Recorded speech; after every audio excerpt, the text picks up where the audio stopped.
অসমীয়া যুৱ মঞ্চ ডিব্ৰুগড় জিলা সমিতি উদ্যোগত মৰাণ আঞ্চলিক সমিতি আৰু মৰাণবাসী ৰাইজৰ সহযোগত মৰাণ থানা তিনিআলি সংগীত সূৰ্য ভাৰত ৰত্ন সুধাকণ্ঠ ডক্টৰ ভূপেন হাজৰিকা চতুৰ্দশ মৃত্যু বাৰ্ষিকী উদযাপন কৰা হয়। দিনটোৰ কাৰ্যসূচীৰ পিছতে সন্ধিয়া অসমীয়া যুৱ মঞ্চৰ উপদেষ্টা কাজল কুমাৰ দাসে আঁত ধৰা বঁটা বিতৰণী আৰু মুকলি সভাৰ সভাপতিত্ব কৰে সমাজকৰ্মী প্ৰফুল্ল গগৈয়ে।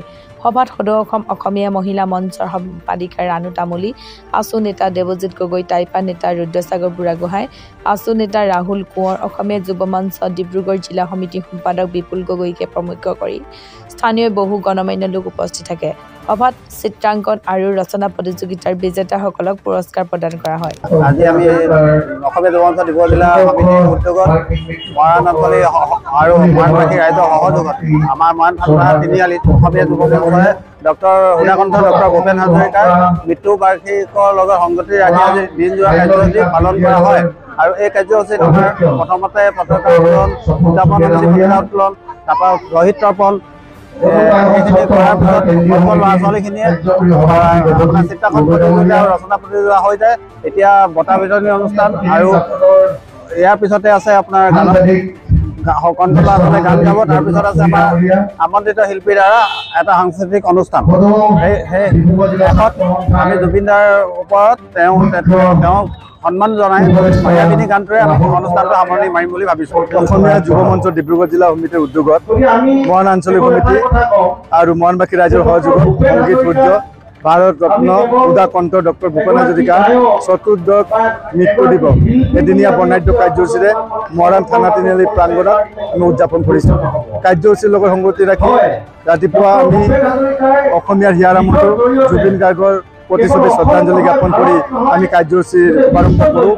তাৰপিছত পতাকা উত্তোলনৰ পিছত আমি শ্বহীদ তৰ্পণৰ পিছতে কণ ছাত্ৰ ছাত্ৰীসকলৰ মাজত চিত্ৰাংকন প্ৰতিযোগিতা, ৰচনা প্ৰতিযোগিতা অনুষ্ঠিত হয়।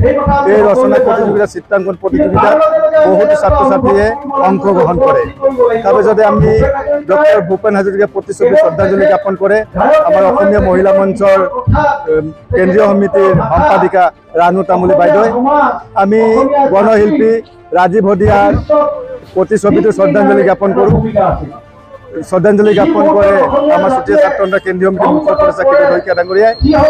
আমি সৈয়দ ছাদুল্লাৰ প্ৰতিচ্ছবিত শ্ৰদ্ধাঞ্জলি জ্ঞাপন কৰোঁ। শ্ৰদ্ধাঞ্জলি জ্ঞাপন কৰে আমাৰ ছাত্ৰ সন্থাৰ আপোনাৰ দেৱজিৎ গগৈ ডাঙৰীয়া কাৰ্যকৰী সভাপতি।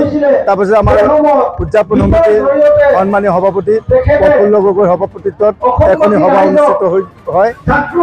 সভাত বিশিষ্ট ব্যক্তিসকল আহি তেওঁলোকে ভাষণ প্ৰদান কৰে। লগতে এই অনুষ্ঠানত এই মুকলি সভাত উপস্থিত থাকে টাইহোম যুৱ পৰিষদ অসমৰ কেন্দ্ৰীয় সমিতি কাৰ্যকৰী সভাপতি ৰুদ্ৰসাগৰ বুঢ়াগোহাঁই, বিশিষ্ট সাংবাদিক যদুনাথ পুৰী, আমাৰ চুতীয়া ছাত্ৰ সন্থাৰ মুখ্য উপদেষ্টা খিৰুৰ শইকীয়া, টাইহোম ছাত্ৰ সন্থাৰ কেন্দ্ৰীয় সমিতিৰ কাৰ্যকৰী সভাপতি আমাৰ দেৱজিৎ গগৈ ডাঙৰীয়া, লগতে বিশিষ্ট ব্যক্তিসকল আজি মুকলি সভা বঁটা বিতৰণ অনুষ্ঠানত অংশগ্ৰহণ কৰে। আৰু মুকলি সভা বঁটা বিতৰণ অনুষ্ঠানত আমি চিত্ৰাংকন প্ৰতিযোগিতা আৰু ৰচনা প্ৰতিযোগিতাত যিসকল প্ৰতিযোগী অংশগ্ৰহণ কৰি নিজৰ স্থান দখল কৰিব সক্ষম হৈছে তেখেতসকলক বঁটা প্ৰদান কৰা হয়। আৰু শেষত আমাৰ উদীয়মান শিল্পীসকল আৰু মৰাণ শিল্পীসকলে ভূপেন্দ্ৰ সংগীত পৰিৱেশন কৰিব। লগতে আমাৰ আজিৰ সাংস্কৃতিক সন্ধিয়াৰ মুখ্য আকৰ্ষণ অসমৰ জনপ্ৰিয় কণ্ঠশিল্পী স্মৃতি ৰঞ্জনৰ গীতৰ